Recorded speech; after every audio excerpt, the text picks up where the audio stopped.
The champagne flute shattered against the marble floor of the old Episcopal church in downtown Ann Arbor, Michigan, like a gunshot in the hushed anticipation of vows that weren't mine to break. "Uncle Brandon, don't do it. Marry Justin instead," screamed little Ethan, my 6-year-old nephew, barreling down the aisle in his rumpled ring-bearer tuxedo, his face streaked with tears and the kind of raw honesty only a kid can muster before the world beats it out of him. And there I stood, frozen at the altar in my rented black tux, the silk tie suddenly a noose, as my fiancée, Sarah, turned pale as the lilies clutched in her trembling hands, her eyes locking onto mine with a betrayal that cut deeper than any coming-out speech I'd rehearsed in the mirror 1,000 lonely nights. That moment replayed in my head like a bad indie film reel. Ethan's tiny fists pounding my leg, his voice cracking with the weight of secrets he'd pieced together from whispers and sidelong glances, while the organist faltered on the recessional and 200 guests shifted in their pews, murmuring like a storm cloud gathering over Lake Huron. I'd built this wedding like a fortress against my own truth, a perfect American dream in the heartland, white picket fences and craft IPAs masking the ache of loving a man in a world that still pretended it didn't matter. But Ethan, with his gap-toothed grin and unfiltered heart, had just dynamited the whole damn thing. Sarah's lips parted, but no words came, only a gasp that echoed my own silent scream. How long until they all see me for the fraud I am? I remember the first time I saw Justin. It was freshman orientation at the University of Michigan, back in 2008, when the air smelled like fresh-cut grass and the promise of freedom hung thicker than the humidity off the Huron River. He was this lanky kid from Detroit, all sharp cheekbones and eyes like polished obsidian, laughing too loud at some dumb icebreaker joke about Wolverines. I was Brandon Hayes, small-town boy from Traverse City, cherries in my veins and a scholarship riding on my pitching arm, varsity baseball star with a Bible Belt grip on my secrets. Gay? Hell, I didn't even have the word for it then. Just this knot in my gut every time a teammate slapped my ass in the locker room, a heat I buried under keg stands and girls' phone numbers scribbled on napkins. We bonded over late-night cram sessions in the undergrad library, trading stories about absent dads. His skipped out after the auto plant layoffs. Mine drove his pickup into a tree after one too many shifts at the mill. Justin had this way of leaning in, elbows on the table, making the fluorescent buzz fade until it was just us against the world. "You're gonna blow it out of the park, Bran," he'd say, clapping my shoulder, and I'd feel that spark, electric and terrifying, like stealing bases under stadium lights. By sophomore year, we were inseparable. Road trips to Chicago for deep dish pizza, tailgates where we'd chant "Hail to the Victors" until our throats burned, and those quiet dorm nights when the power went out, huddled under blankets with flashlights, sharing dreams that felt too big for our Midwestern skins. But love? That crept in slow, like Lake Michigan fog rolling over the dunes. It was junior year, after a brutal game where I blew a save and the coach benched me for the playoffs. I showed up at Justin's off-campus apartment, reeking of sweat and failure, and he didn't say a word, just pulled me onto the sagging couch, his arm around my shoulders like it was the most natural thing. We talked until dawn, about the pressure from my folks to man up and date that cheerleader from high school, about how his mom still prayed for him to find a nice girl at St. Aloysius. When the sun cracked the blinds, he turned to me, his breath warm against my ear. "You're enough, Brandon. Just you." And in that pause, before I pulled away with a joke about needing coffee, I knew. I loved him. Not the bro love of fist bumps and fantasy football drafts. The kind that rewires your soul, makes you question every straight-laced plan you've ever made. We never crossed that line, though. Not once. Michigan was thawing on gay rights. Same-sex marriage passed in 2014, right as we graduated, but in our circles, it was still whispers and side-eyes. Justin dated women, sporadically, these artsy types from the film school who quoted Kerouac and baked vegan scones. I did the same, burying the truth under frat parties and summer internships at Ford. After college, life splintered us. He stayed in Ann Arbor, teaching high school history and coaching debate, all earnest passion and red pen marks on essays. I chased the dream to Chicago, grinding as a sales rep for a craft brewery, peddling IPAs to dive bars and wedding venues, the irony lost on no one but me. We texted constantly, memes about bad dates, voice notes from runs along the lakefront, but visits were rare, excuses thin as the craft beer foam. Then Sarah crashed into my life like a Midwest blizzard, fierce, unrelenting, and impossible to ignore. We met at a trade show in Milwaukee, her in a power suit selling event planning software, me pitching hazy Alesh to the same crowd of harried brides and grooms. She had this laugh, throaty and unapologetic, like she'd seen every rom-com cliché and still believed in them. "Your trouble, Hayes," she said on our first date, over deep-fried cheese curds at a lakefront tavern. But the good kind. We clicked, shared playlists of Springsteen and Sufjan Stevens, weekends hiking the dunes, her dragging me to indie flicks where we'd sneak flasks of bourbon. She knew I was guarded, but chalked it up to my broody athlete vibe. I let her, because with Sarah, I could pretend. Pretend the late-night pangs for Justin were just nostalgia, that the way my heart stuttered when he liked my Instagram stories was harmless. 2 years in, she started dropping hints. Rings and jewelry catalogs dog-eared on the kitchen counter, her Pinterest boards exploding with mason jar centerpieces and vow ideas. My mom called from Traverse City, her voice thick with that Yooper accent. "Brandon, honey, Sarah's a keeper. Don't let a good one slip like your daddy did." Dad's ghost loomed large. His accident had left Mom scraping by on widow's benefits, preaching family as the only anchor in stormy waters. Justin, when I confessed the proposal over beers at a Cubs game, just nodded, his jaw tight under the stadium lights. "If it makes you happy, man. That's all." But his eyes, God, those eyes, held a storm I couldn't face. So I said yes. The wedding planning became this whirlwind escape. Venues scouted in Michigan wine country, her insisting on a fall date so the leaves would turn like fire along the Huron. Ethan, my sister Lisa's boy, was the ring bearer, wild-haired terror with my blue eyes and an obsession with superheroes. Lisa had moved back to Ann Arbor after her divorce, crashing at my place some nights with Ethan in tow, regaling me with tales of PDA wars and custody battles. "You're gonna be a great stepdad," she'd tease, oblivious to the line gnawing at me. The night before the wedding, I almost broke. Rehearsal dinner at Zingerman's Deli, all pastrami sandwiches and awkward toasts from uncles who'd fought in Nam and still grumbled about kids these days. Justin was there, best man duties pulling him in. Tall now, filled out from years of pickup basketball, his laugh still that low rumble that made my knees weak. We stole a moment on the back patio, away from the chatter, the air crisp with October chill. "You look good, Bran," he said, handing me a flask. "Like you're ready." I took a swig, the whiskey burning like truth. "I'm not. Justin, the word stuck, a proposal of my own dying on my lips." He stepped closer, close enough I could smell his cedar cologne, the one I'd bought him for his birthday 3 years back.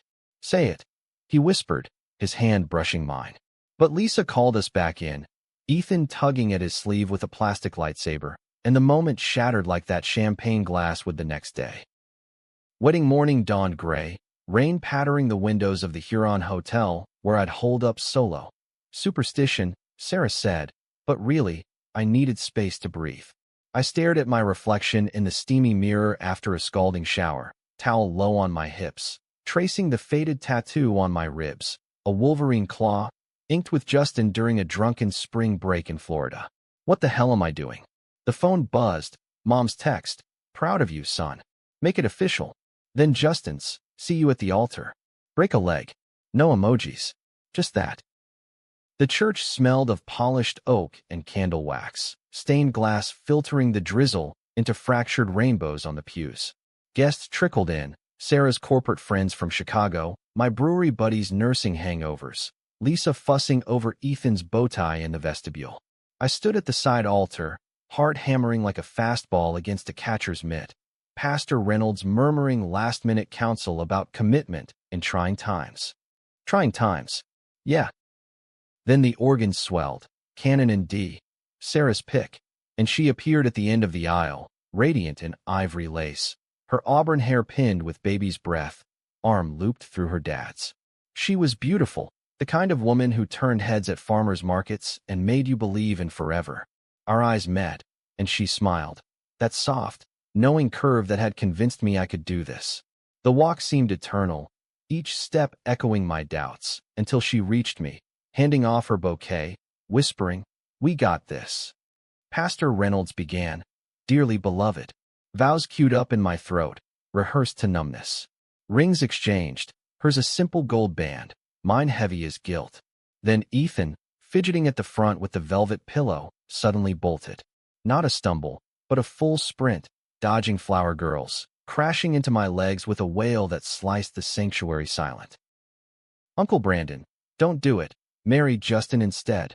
The words hung, a grenade pin pulled. Sarah's bouquet slipped from her fingers, petals scattering like confetti from a ruined party. Guests gasped. Old Aunt Millie crossing herself, my coworker Mike choking on his mint. Justin, standing rigid behind me as best man, went white, his bouquet of sunflowers trembling in his grip. Ethan clung to me, sobbing into my slacks. I heard Mommy and Auntie Jen talking. "You love Uncle Justin, not Sarah. Please, Uncle B, don't lie anymore. Superheroes tell the truth." Lisa shot up from her pew, face ashen, scooping him up. "Ethan, baby, shoo." But the damage was volcanic. Sarah turned to me, her veil a shroud now, eyes searching mine for the lie she'd always suspected but never named. "Brandon? What? What is this?" I opened my mouth, but nothing came. The church spun, pews blurring into judgment, the crucifix above looming like accusation. Justin stepped forward, hand on my shoulder, but I shrugged it off, the touch burning too true. It's nothing," I stammered, voice cracking like a teenager's. "Kid stuff. He's confused from the cartoons."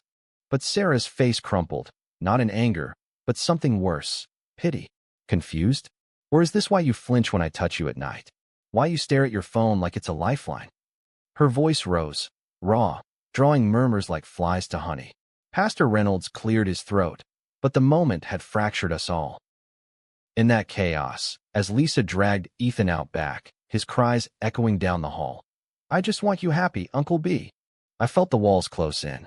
Secrets I'd buried under lake-effect snow and heartland hymns erupted, forcing a choice I'd dodged for years, the facade or the fall. The reception hall at the Ann Arbor Country Club was a ghost town of half-eaten crab cakes and wilted calla lilies by the time we regrouped, the string quartet packing up their stands like refugees from a battlefield. Sarah had vanished into the bridal suite with her bridesmaids, a fortress of taffeta and tears, while I paced the veranda overlooking the golf course, the October wind whipping my untied bow tie like a flag of surrender. Justin found me there, flask in hand again. His, this time, filled with something stronger than whiskey, maybe the rye from that distillery tour we'd done in Kentucky last summer, back when summers still felt infinite. "Bran," he said, voice low, like we were kids hiding from the RA again. He leaned against the railing, close but not touching, the space between us charged like the air before a thunderstorm over the Great Lakes. "You okay?" I barked a laugh, bitter as black coffee. "Okay. My wedding's a circus, my nephew's the ringmaster, and the woman I was going to chain myself to for life just got served my dirty laundry by a first grader." "Yeah, Jay Peachy." He winced, rubbing his neck, the tell he'd had since college, that awkward hitch when guilt gnawed. "Ethan, he didn't mean." "Don't." I cut him off, snatching the flask, the burn steadying my shakes. "He meant every word. Because it's true, isn't it? All these years, the almosts, the what-ifs. I love you, Justin." There. Said it. Now the world's ending faster. The admission hung there, heavier than the rain clouds massing west. Justin's eyes, those damn eyes, softened, a flicker of something raw, relieved, before the walls slammed up. "Brandon, you can't just. This is Sarah's day. Your family's. You drop this now." Anger flared, hot and unbidden. "My day? It's been a lie since the jump. Every I practiced was for show, to keep Mom from another heartbreak, to fit the Hayes mold, provider, pillar, straight as an arrow. But you're the one I dream about, the one who gets the silences, the fears." And now Ethan's blown the lid because he sees it clearer than I ever did. He stepped closer, the veranda light casting shadows that danced like our unspoken nights. "I see it too. Every damn day. That's why I said yes to best man. Thought maybe proximity would kill it, or force it out. But Bran, loving you, It's wrecked me. Dates that fizzle because they're not you. Jobs I stick with because an arbor keeps me close enough to breathe your air. We were inches apart now, breaths mingling in the chill, and for a heartbeat, I thought, hoped, he'd close the gap, seal what words couldn't. But footsteps clattered behind us. Lisa, Ethan slung over her shoulder like a sack of regrets, his eyes puffy but defiant. Uncle B, he mumbled, wriggling down. I'm sorry I ruined it. But Mommy says secrets make you sick inside. Like when Daddy left and wouldn't say why. Lisa shot me a look, half apology, half you owe me, and hustled him inside, leaving us in the wreckage. Justin exhaled, long and shaky. Kid's got more guts than both of us. Go talk to her, Bran. Sarah deserves that much. Inside, the hall buzzed with forced normalcy. Guests milling like they'd wandered into a bad soap opera, toasting to love's surprises with watered-down punch. I found Sarah in a corner booth, makeup streaked, her maid of honor, Jen, murmuring comforts. She looked up as I approached, small and shattered, the veil discarded like a shed skin. Can we? I gestured to the empty chairs. Jen squeezed her hand and vanished, leaving us in a bubble of awkward silence. She spoke first, voice steady despite the tremor. How long, Brandon? Since college? That friend, Justin, he's the one, isn't he? I nodded, throat tight. Yeah, since orientation week. But I never acted on it. Swore I could compartmentalize, be the guy you needed. The brewery hotshot with the 401k and the fantasy of the White House on the lake. Her laugh was hollow, edged with hurt. And I bought it. The flinches, the headaches on anniversaries. I thought it was stress, your job. God, I planned our life. Kids' soccer games in Evanston, summers in Traverse City, picking cherries with your mom. Was it all pity? You settling because it's safe? No. The word exploded, drawing stares. I leaned in, desperate. Sarah, you're incredible. Strong. Funny. The one who dragged me to that protest in Chicago after Pulse, holding my hand through the crowd. I wanted it to work. For you, for us. But Ethan's right. Secrets poison everything. I can't marry you carrying this. She wiped her eyes, chin lifting in that defiant way that first hooked me. Then don't. Call it off. But don't think this absolves you, Brandon Hayes. You let me fall, knowing you'd never catch me fully. She stood, smoothing her dress like armor. Tell the guests. I'll handle my side. The announcement was a blur. Me at the mic, voice cracking over the clink of silverware. Folks, turns out today's not the day for I do's. Sarah and I, we've decided to part ways. With love, no regrets. Gasps, then applause, polite, confused, followed by the exodus, like rats from a sinking Great Lakes freighter. Mom cornered me in the foyer, her face a map of worry lines. Son, what in God's name? Sarah's family, they're furious. And that boy, Ethan. Did he? It's me, Ma. All me. I pulled her into a hug, her cardigan soft against my tux. I'm gay. Have been forever. Justin. It's him. She pulled back, eyes wide, then softening with a sigh that carried decades. Oh, Brandon. I knew your daddy's shadow loomed large, but not like this. Why didn't you say? Fear. I admitted the word small. Of losing you. Of the town talks. But no more. She cupped my face, thumb tracing my jaw. You won't lose me, fool. Just promise you'll fight for real this time. By midnight, the hall emptied, cleanup crews sweeping confetti like evidence. Justin and I lingered on the veranda, stars pricking the clearing sky. The flask passed back and forth until the burn dulled to warmth. What now? He asked, voice tentative, like testing thin ice on the bay. Now? I don't know. Divorce the idea of normal, maybe. Start with coffee tomorrow? No pretenses. He smiled, that crooked grin that lit my world since '08. Coffee sounds dangerous. We parted with a hug, long, fierce, the kind that says we're in this. And I drove to Lisa's, crashing on her couch as Ethan snored in the next room. She brought me tea, herbal and steaming, settling beside me with a blanket. Spill, big brother. Ethan's convinced he saved the day, but I saw your face. This Justin, he worth the fallout. Every shattered glass, I said, sipping. He's home, Lise. Always was. She nodded, eyes misty. Then go get him. But first, sleep. Heroes need rest. Dawn broke foggy over an arbor, and with it, the real storm. Voicemails from Sarah's dad, you coward. Text from brewery colleagues. Heard about the wedding. Beers on me. And a call from my boss. Take the week, Hayes. Sort your head. I ignored most, heading to Justin's cramped bungalow on the west side, the one with the sagging porch and the debate team trophies in the window. He opened the door in sweats, hair tousled, holding 2 mugs. Black, 2 sugars. Figured you'd need it. We sat on his threadbare couch, the one from our college days, salvaged from a curb. Talk flowed easy at first, logistics of canceling the honeymoon, refunds pending, fielding mom's invites for family meetings. But undercurrents pulled, the years wasted, the near misses. Why'd you stay silent? I asked, finally, as rain pattered the roof. All those visits, the almost kisses. You could have pushed. He set his mug down, turning to me, serious. Because I loved you enough to let you choose your path. The safe one, the one with Sarah's light.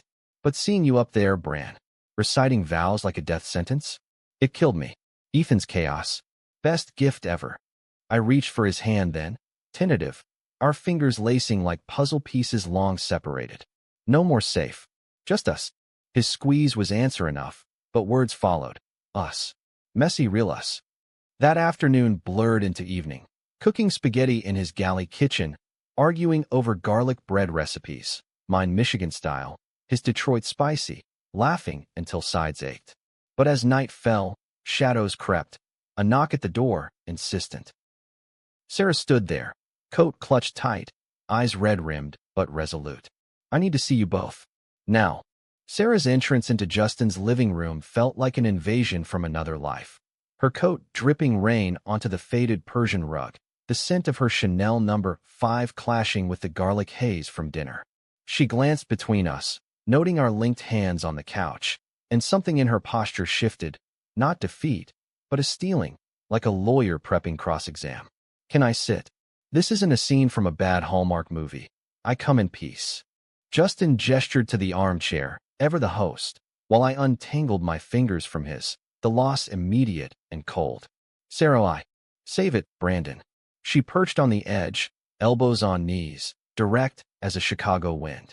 I drove around for hours after the haul, replaying it all. The flinches, the way you'd light up at Justin's text during our drives to Milwaukee.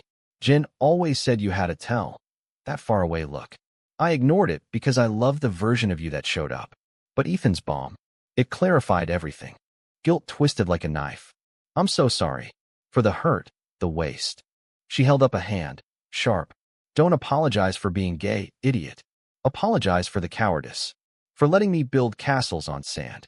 Her voice cracked then, vulnerability peeking through the armor. I loved you, Bran. The real you, secrets and all. But I can't marry a ghost. Justin shifted beside me, uncomfortable. Sarah, this isn't. Actually, it is. She fixed him with a stare, appraising. You. The best man, the ghost in the machine. How long have you two been? Not like that. I jumped in too quick. Friends. Best friends. The rest was unspoken until today. She snorted, a bitter edge. Unspoken. Cute. Well, speak now. I'm not the villain here. I deserve to know if this was a long con, or just mutual denial. It was denial, Justin said softly, leaning forward. Mine as much as his. I coached his sister's kid in Little League, crashed your holiday parties with bad eggnog puns. Watched you two like a hawk, hoping it'd stick so he could be happy. But yeah, the undercurrent was there. Always. Sarah absorbed it, nodding slow. Fair. Look, I'm not here for revenge porn or social media drags. That's not my style. But the vendors? The deposits? We're splitting it 50-50, and you're handling the awkward calls to my aunt who flew in from Boston. I managed a weak smile. Deal. And the honeymoon cabin in the up? Yours. Consider it a solo reset. Her eyes softened, just a fraction. Thanks. But one more thing, Ethan. He adores you, Brandon. Don't vanish on him like men do. She stood, buttoning her coat. Take care of each other. And if you screw this up, I'll kick both your asses at the next kegger. The door clicked shut behind her, leaving Justin and me in stunned quiet. That, he said finally, was badass. Yeah, I agreed, exhaling. She's always been the stronger one. The next days blurred into a triage of fallout. Emails to the officiant, canceled, with a donation to the church's food pantry. calls to the florist, compost the peonies, please, and a tearful voicemail from Mom inviting Justin for Sunday pot roast. No judgments, boys, just love. Work gave me the week off, which I spent at Justin's, nesting in the chaos of his life. Grading papers stacked like Jenga, a half-dead fiddle leaf fig he'd adopted from a student. We talked. God, did we talk?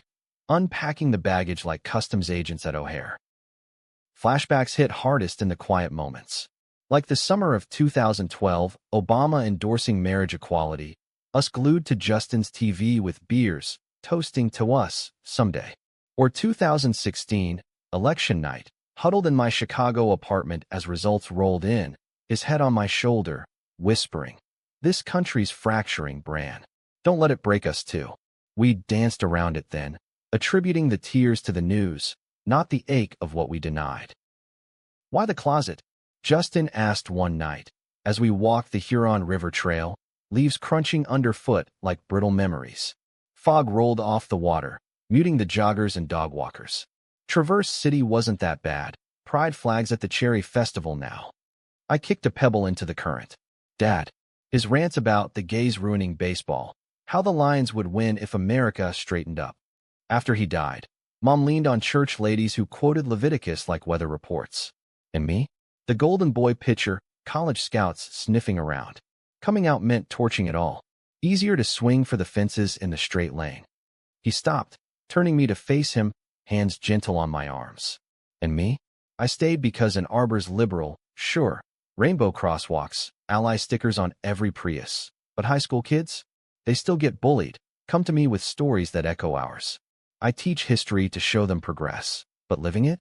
Terrifying. We resumed walking, shoulders brushing, the contact grounding. Ethan knew, I said, marveling.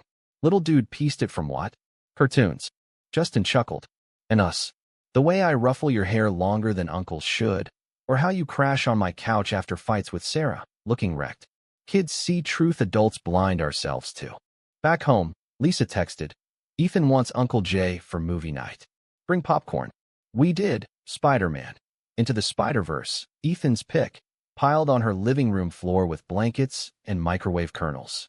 He wedged between us, chattering about Miles Morales. He's like you too. Different, but heroes together. Lisa caught my eye over his head, mouthing told you, her divorce scars fading into quiet strength. But peace cracked mid-week, a betrayal I never saw coming. Mike from sales, my supposed wingman, forwarded an email chain from the brewery Slack. Heard about the wedding fiasco. Hayes is batting for the other team. Watch your back in the showers, lads. Emojis of winking faces and baseball bats, jokes that curdled my gut. By Friday, HR called. Brandon, we need to discuss the company image. Nothing formal, but I slammed the phone down, fury boiling. Justin found me pacing his kitchen, fists clenched. They can't fire me for this. It's 2025, not 1950. Legally, no, he said, pulling me into a hug, chin on my head. But the whispers? The clients who bail on tastings because family values. His voice hardened. Screw 'em. Apply to that distillery in Detroit. Real craft, real people. The fight spilled over, me raging at the unfairness, him countering with stories from his classroom. Kids face worse daily. You owe it to them to stand tall. It peaked when I snapped. Easy for you. You're out, with your rainbow pins and debate club safe space. I built a career swallowing this. He recoiled, hurt flashing. Out. Try explaining to parents why they're straight A, kid stares at you too long. Or dodging setups from colleagues who think you're safe, because you're single. I swallowed too, Bran. For you. Silence stretched, ugly and thick. I reached for him, apology in my eyes. I'm scared, Jay. Of losing the job, the respect, you. He softened, pulling me close. Then fight with me. Not against. We made up under the porch light, foreheads touching, breath sinking. Promise, I whispered. No more hiding. Monday loomed, but Sunday brought Mom's pot roast. Her kitchen in Traverse City, a time capsule of Formica counters and Jesus plaques, now joined by a tentative Pride mug she'd bought, just in case. She hugged Justin like an old friend, pressing seconds on him. Eat up, dear. Teachers need fuel for those know-it-all teens. Dad's absence echoed, but her stories, of his hidden kindnesses, The letters he'd written but never sent eased the ghosts. As we drove back south, Lake Michigan glittering silver under a harvest moon, doubt not anew. What if it's too much? I murmured. The betrayals, the stares. Justin squeezed my thigh, steady. Then we weather it. Like wolverines, fierce, pack-strong. That night, tangled in his sheets, not crossing lines, just holding, hearts hammering in sync. I dreamed of the wedding anew. But this time, Ethan at the altar with 2 grooms, his grin wide as the horizon. Woke to Justin's coffee brew, his note, to new beginnings. Love, Jay. But beginnings crack under pressure. Tuesday, post-HR meeting, a slap on the wrist sensitivity training. My phone buzzed. Sarah, urgent. Meet me at the Huron. Now. It's about Ethan. Heart in throat. I raced to the river path, finding her on our old bench, face drawn. Lisa's ex, Mark, he saw the Slack leak. He's using it in custody court. Twisting it. Unfit environment for Ethan, exposed to. That. Lisa's freaking. Rage iced my veins. That bastard. After ditching them for a Vegas showgirl. We fight it, Sarah said, fierce. But you and Justin, testify if needed. Show the judge family isn't blood, it's choice. I nodded, stealing. Betrayal layered on betrayal, but this? It forged us. The courtroom in Washtenaw County smelled of stale coffee and desperation, fluorescent lights buzzing like angry hornets over the oak benches. Lisa sat ramrod straight beside her lawyer, a no-nonsense woman from legal aid with a bob haircut and manila folders thick as phone books.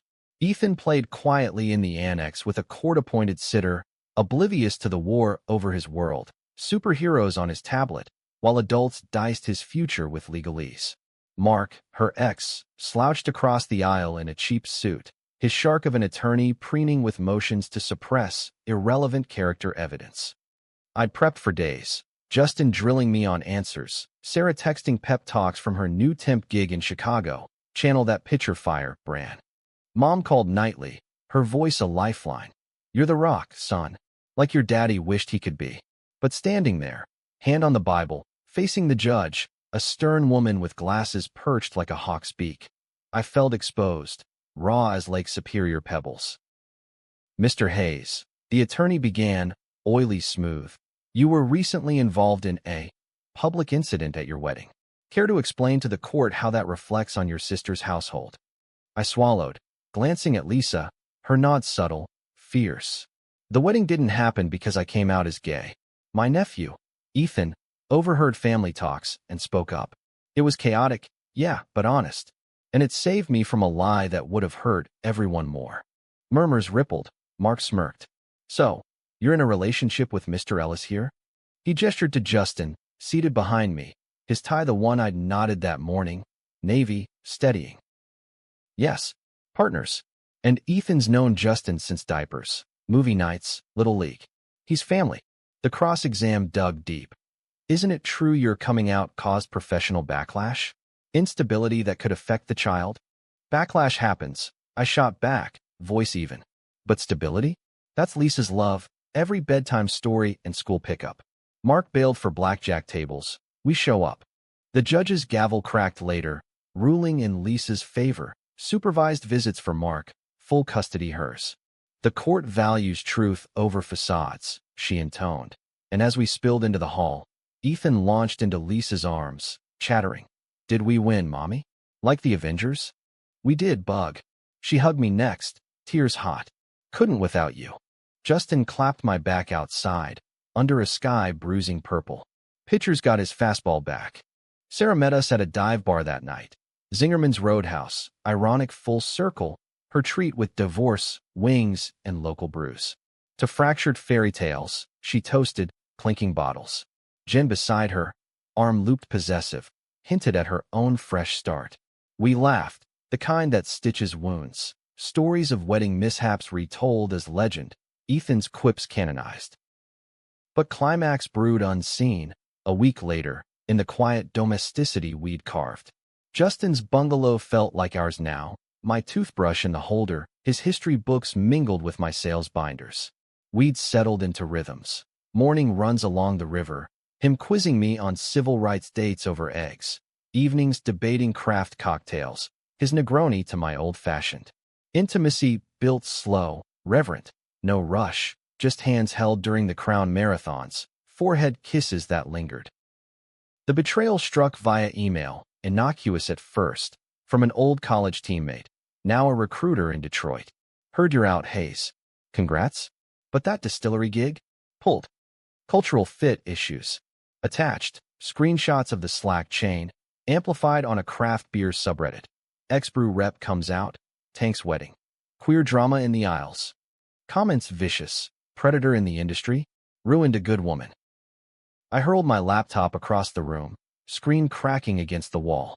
Justin walked in from grading, paper scattering. Bran. What? They're killing me. I roared, pacing, chest heaving. One leak, and poof, career gone. For what? Loving you? Being honest. Tears burned, hot and furious. I can't do this, Jay. The stairs at the grocery, Mom's church friends whispering.